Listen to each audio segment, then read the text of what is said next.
happy Friday. It was a great first full week. We had a morning meeting assembly this morning, hence our awesome shirts.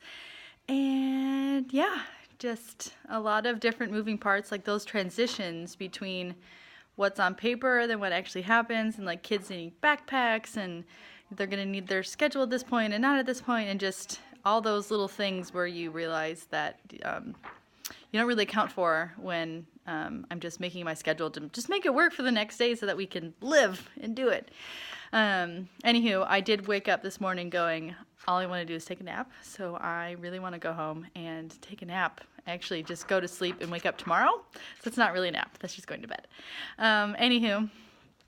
Yeah, I felt like a good time would be now to talk about like our norms, and I'm purposely standing in front of the norms that we sort of I put on our wall, so every day we see this. And so our first norm for all of us teachers is that it is okay to make mistakes.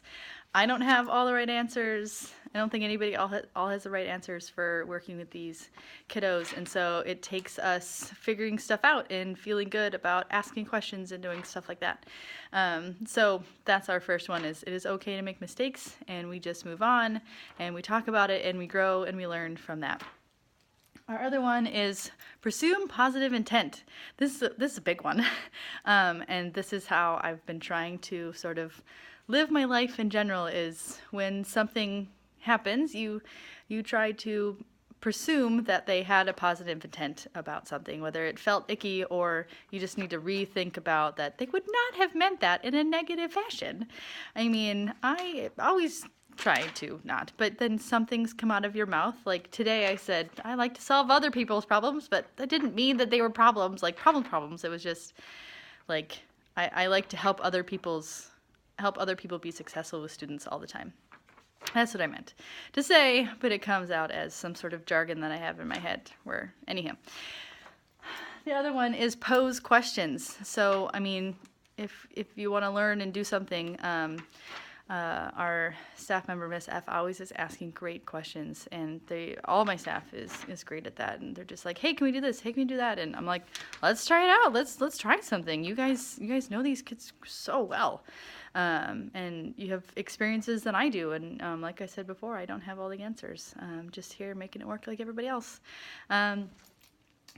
Use positive language and behavioral support. So like kids have BSPs, behavior support plans. We got to use those. But also there is so much research, specifically positive psychology research of the 4-to-1, 3-to-1 ratio of giving positive reinforcements and comments to students all the time. And we are always talking about that with our gratitude board, like, oh, that made me happy that you're doing that, and all these things. So that's a big thing for us. And yeah, let's see.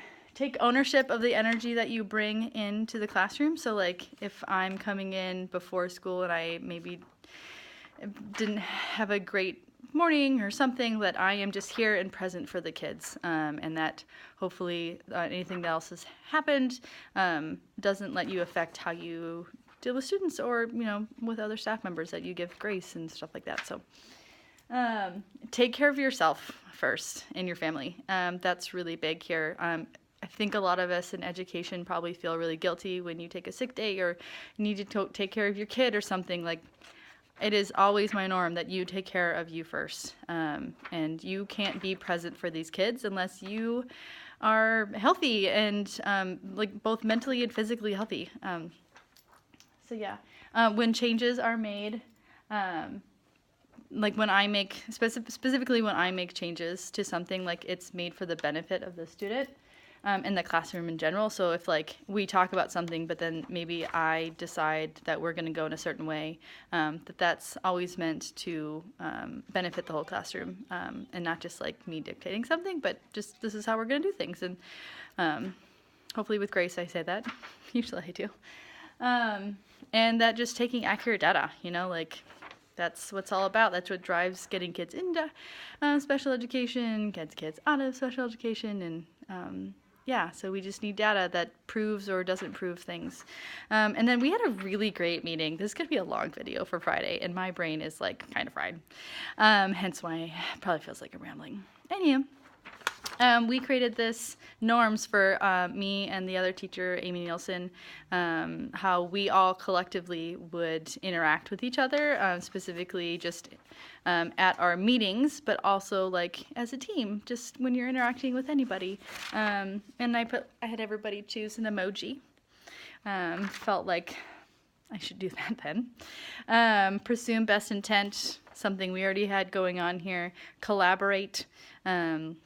Be invested with other teachers and what they're doing and working towards kids' goals.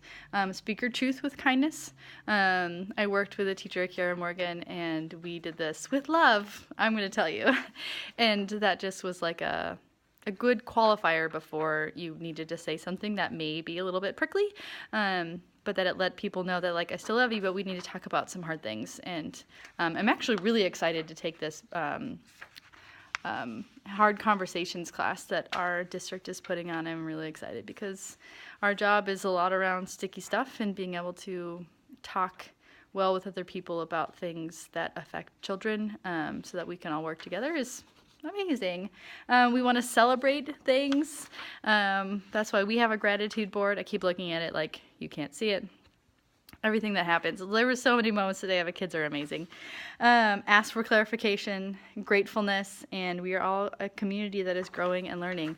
I think especially for me, I am a perfectionist, and I sometimes feel a lot of anxiety about like not having the right thing for the kids at the right time, and there's just not enough time. Like there's 11 kids, and I could spend forever making individualized things for these kids all the time, and I feel a little guilty, but also like, that we're learning and growing. It doesn't have to be perfect now. It just, that the fact that I'm thinking about it is sometimes good enough. So shout out to any parents who are watching that either I am your kid's teacher now or have been. Like I am always thinking about what could make their progress be better and their school experience amazing. So anywho, I hope everybody has a great Friday. And oh man, I'm at 7 minutes and 30 seconds. It's a little long-winded. All right, bye.